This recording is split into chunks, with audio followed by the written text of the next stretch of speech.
Hi there and welcome to Transcona Trailer Sales. Today we'll be walking you through your 2024 Surveyor 305Rlbs. We are just going to start off at the back of the unit. If you notice up top, you are pre-wired for an observation camera. You're also pre-mounted for a lip-rig stair system, so you can check your seals. Also located at the back of the unit, you got your rear stabilizer jack control button. You got extend and retract. Obviously hitting that extend button, these legs are going to make their way down to the ground. Once fully extended, you're going to hear the motors wind up. As soon as you see those motors wind up a little bit, just let off the button.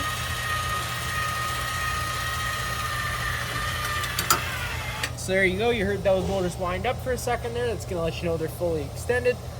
And then just to retract them is just as simple as holding and pushing that retract button. Sometimes the feet will retract in at a different speed, so don't be too worried about that. Just let it do its thing. Once again, you hear those motors wind up, you can let off the button because they're fully extended, like so. Also, you do have a 2-inch receiver back here, as well as your spare tire. Taking a little walk down the back of the unit here. If you notice this little hole here. Hang on. So if you notice this hole right here, you're just gonna, we have a tool inside underneath the front bed, and I'll show you. It's just a slide out override, so if for whatever reason your slide out would be out and you need to get it back in, there's just a manual override inside this hole. You just stick that tool in there and crank it on in. Will pre-warn you that you do have to manually run it, so it is a little difficult, but you can do it. Up top here, this is just gonna be for your range hood, making sure this flap is open so you're allowing the unit to evacuate those fumes. And then whenever you're traveling, just snapping it into place, and that's just gonna stop any excess dust from getting inside the unit. Sorry, get this out of my hand.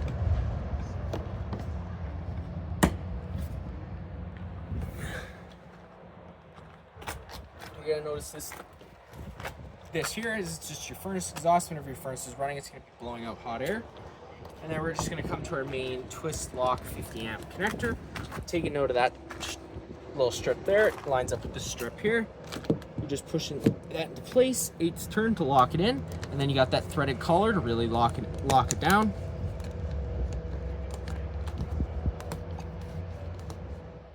If you follow that cord back, you do have your standard 50 amp plug-in. A lot of campsites don't have 50 amp service, so we do include this 30 amp adapter. Just keep in mind when you're going down to 30 amps of power, you won't be able to run both air conditioners at once, and you won't be able to run both fireplaces at once. You'll only be able to run one at a time on 30 amp power. Now, we do also include a 15 amp park adapter in case you're at home and you want to run the fridge on the driveway. When you do go down to 15 amps of power, you won't be able to run any air conditioners or fireplaces. It's really just to run lights in your fridge.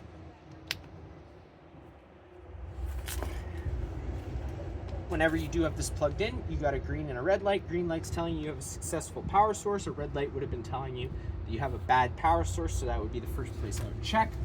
Right next to your 50 amp plug, you do have your black tank flush threading and garden hose in there while your sewer hose is connected and your tank is open. Very important note there, otherwise you do run the risk of bursting your tank. It has a caution sticker right here just letting you know. You got your city water connection, so if you're at site service, you can thread a garden hose in there, turn it on. It's going to pressurize all your lines without the needing to run your water pump. And then, of course, your cable satellite inlet. And then if you just come down, you're going to see you got your 2 sewer outlets. This sewer outlet off to the right is going to be for your galley tank, so that's technically another gray tank. That's going to be just from your sink, your kitchen sink. And then this outlet here, you got your black and your gray tank. Your black tank is going to be your dirtiest water filled from your toilets. And your gray tank can be typically a little cleaner water filled from your sink, your bathroom sink and shower. And then of course you got your twist lock end there. Just taking note of that, those notches there. It lines up with these notches here. Your sewer hose has the same notches. Lock that into place. You're always going to want to empty your black tank first. It's going to be your dirtiest water, and then you can come behind that with your galley and your gray. Your sewer hose is just located in this back bumper here. You're just pulling this cap off, pulling this out. Once fully extended, it is about 20 feet long. Same ears that were on your sewer outlet.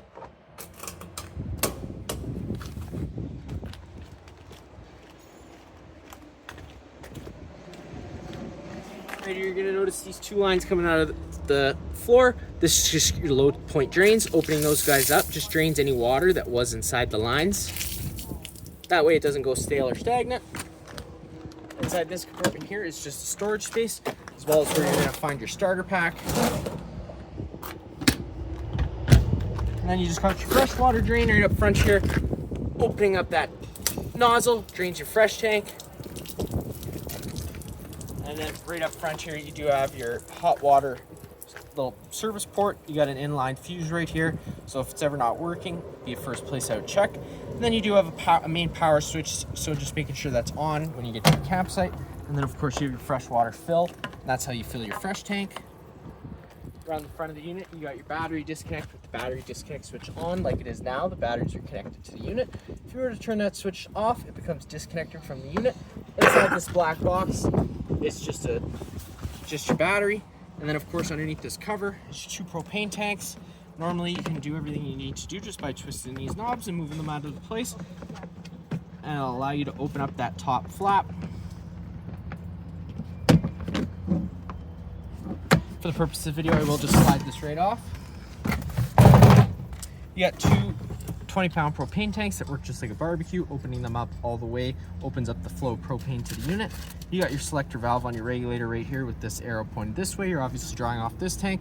If you were to turn it the other way, you'd be drawing off this tank. You got your front tongue jack, manual override right up top. Again, that's located underneath the front bed. The tool for that to manually override it in case it were to fail for whatever reason. You got a light up front as well as up and down. Inside this compartment here, opening this up, you got all this stuff. Here's your front stabilizer jack button. Works the same way as the rear ones. So first things first, you got your propane quick connect hose. That's gonna be for connecting your barbecue. You got the mount for your little griddle. Just folding those legs out like so. Then you just take this guy, lock it into that channel. Comes locked into place. Having these cotter pins out, you can then take your barbecue, pull it out of place. You're just lining those rods up, pushing them in.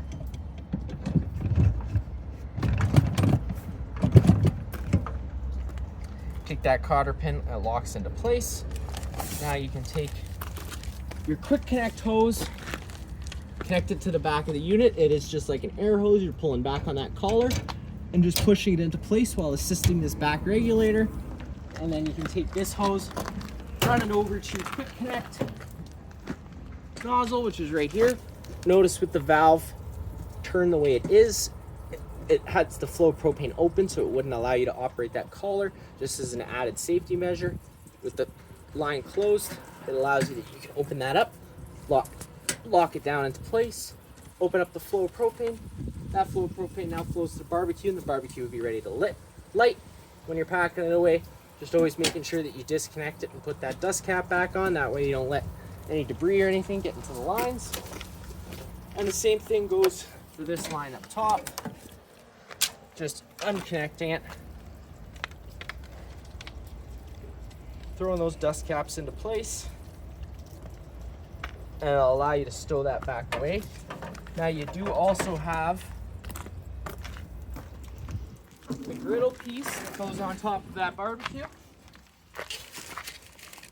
And then you do have a nice shelf that also connects onto that channel, just as like a condiment shelf. And then just located in with all that is just going to be this little exterior hose in case you want to wash the dog off or have a quick shower outside. You're just lining up those 2 notches with this notch here, push and twist, and it locks into place. And then you would have cold water outside here, allowing you to rinse anything off that you would want to do so. Always tucking that back way into the compartment. Last but not least, on the outside here, again, you just do have another manual override for the slide out on this side. It works the same way as the one on the other side. You get inside the unit, you're just taking that assist handle, pushing it up, folding it 90 degrees, it locks into place. You can open up that door, opening it all the way so it allows those stairs to come out. Taking this latch, opening it up, it'll allow these stairs to come down. Just taking note of these little notches here. It'll allow you to adjust your campsite or your stair feet for your campsite needs so they sit nice and level. Taking a step on inside, first thing you're going to notice off to your left is going to be your fire extinguisher. That's going to be just like home. Pull the pin and shoot. Up on the wall here, you do have this nice bottle opener as well as a couple key racks. And then you do just have kind of your main controls. So you got your slide out one, pushing down on that out button. Allow that slide out to make its way out, always making sure that you're clear on either side of the slide so you're not causing any damage. Once fully extended, the slide's going to make some clicking noises. And you just let off that button. Same thing goes for this slide here.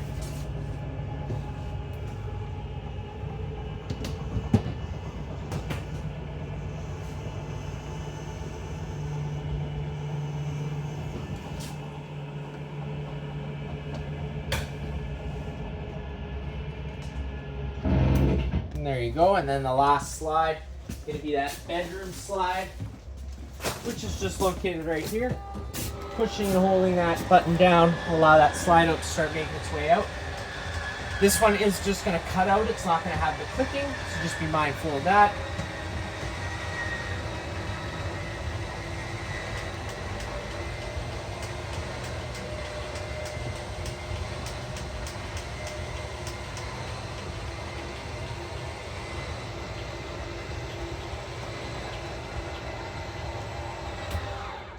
There you go.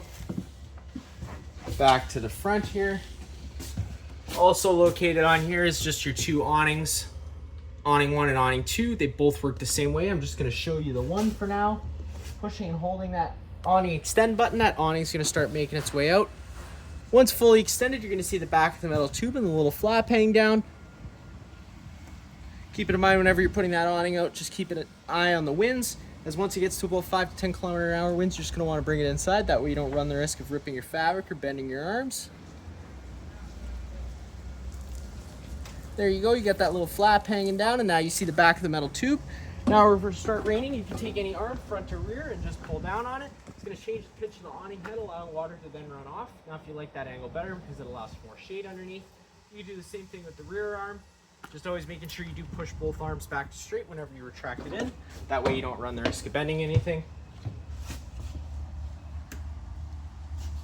Hitting that retract button, the awning will start making its way in. Once fully extended, you're going to hear those arms contact the side of the trailer, and then you can just let off that button.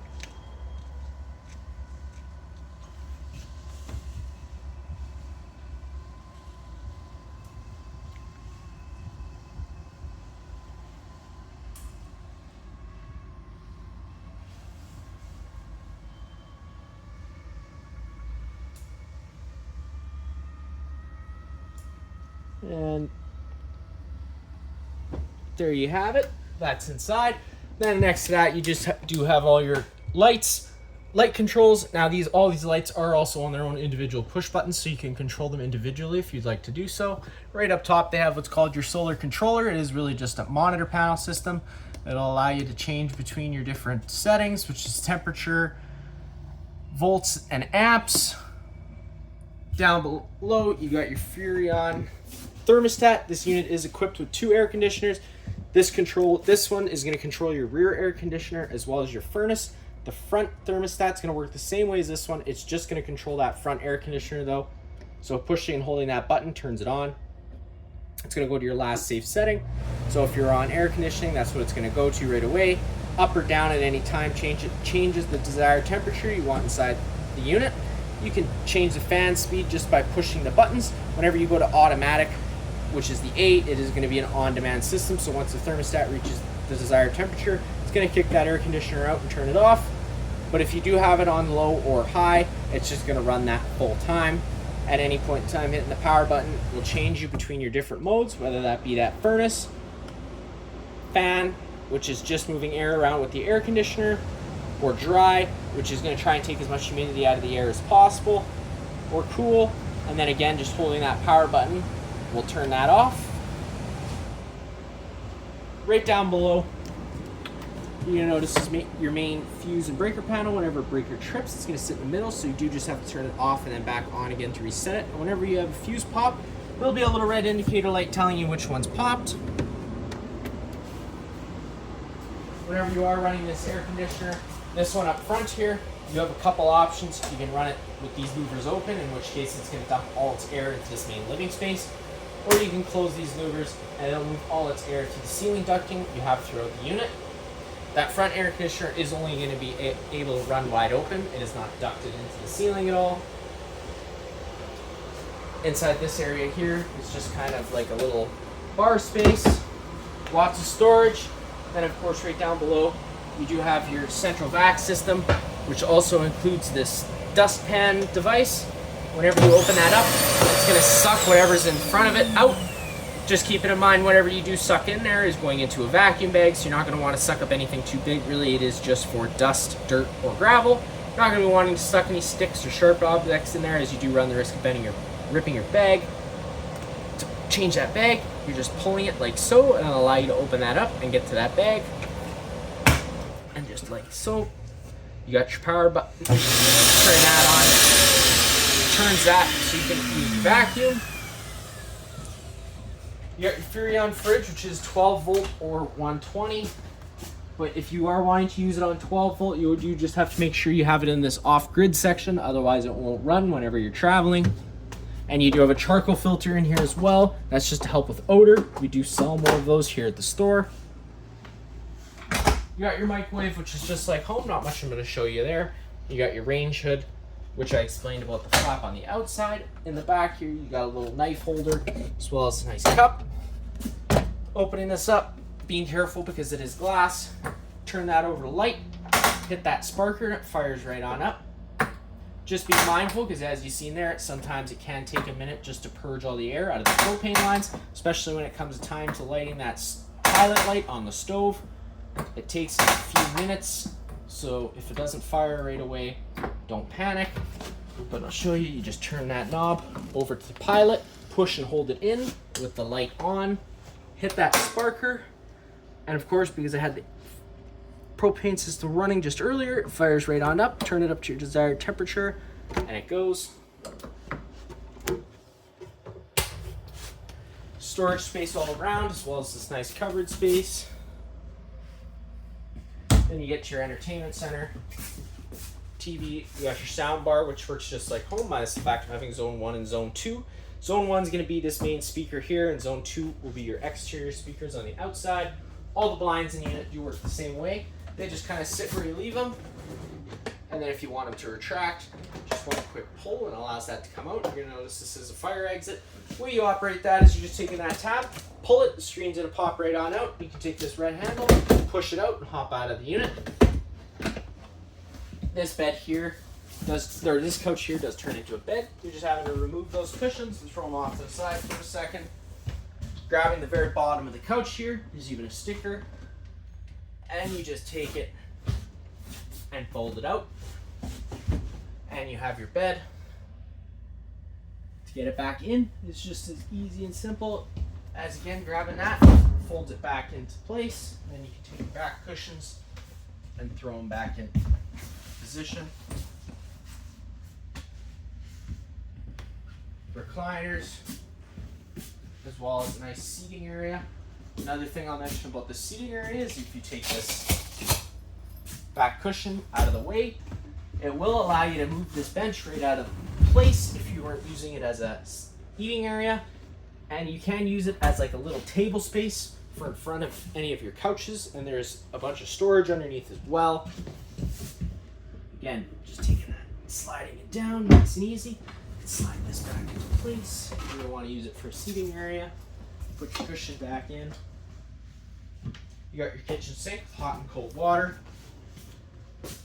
Now, because both the propane system and both the stove, the oven and stove and the furnace run off propane, we got this LP detector down here. If this guy ever starts going off, you're just going to want to turn off the main supply of propane at the front of the unit and open up some windows and turn on some overhead fans, which there is one right above head here. just twisting it to open. This customer did opt to go with the Max Air fans, the Max Air covers already. Great investment.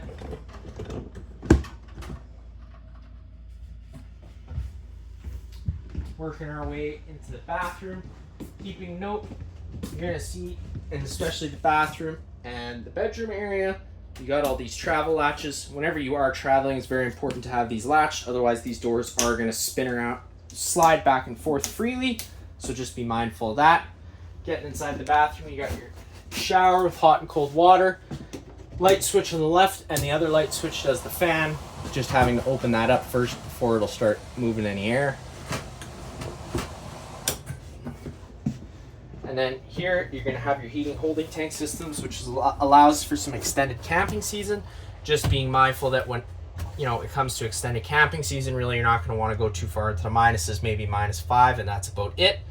It's just essentially a pad that sticks to the bottom of the tank that warms up. And then you got your monitor panel system, so you got your battery level, your fresh, your black, your gray 1 and gray 2. Your gray 2 is gonna be your galley, your gray 1 is gonna be for your sink and your shower. You got your main GFI plug on the wall here. You got test on the bottom, reset in the middle. If you ever had an outlet that doesn't work, this would be the first place I'd check just to make sure that that isn't tripped. You got your water heater switch and your water pump switch. Turning on the water pump draws from your fresh tank, pressurizes your lines. And then to get your water heater going, you turn that switch on, which supplies power to here. And then you have to make sure that the thermostat itself is on, set it to your desired temperature, and as soon as you turn on a hot water faucet, it's going to start heating up that water instantly. Taking a step into the bedroom area, light switch is just right beside that slide out button. You got that thermostat on the wall here. Again, this thermostat is just controlling this front AC. You got a lot of nice closet space all around. All the blinds in the unit work the same way as I showed you earlier. And then you got your fireplace. This fireplace is going to work the same way in the living space, but if you're running on 30 amps of power, you can only run one at a time. The power button is just right down there. Hitting that power button turns it on. The little light does just change the rock and flame color. You got your heat level. And then this is just going to change the set temperature. So there's a thermostat inside here. Once the room reaches that temperature, it's going to turn this off automatically. It does go all the way up to 100 degrees or as low as 41. And that power button does just turn it off, and usually does just run for a few extra minutes. You got your binder, which has all your keys and manuals. That's going to be it for this unit here. If you have any other questions, feel free to give us a call.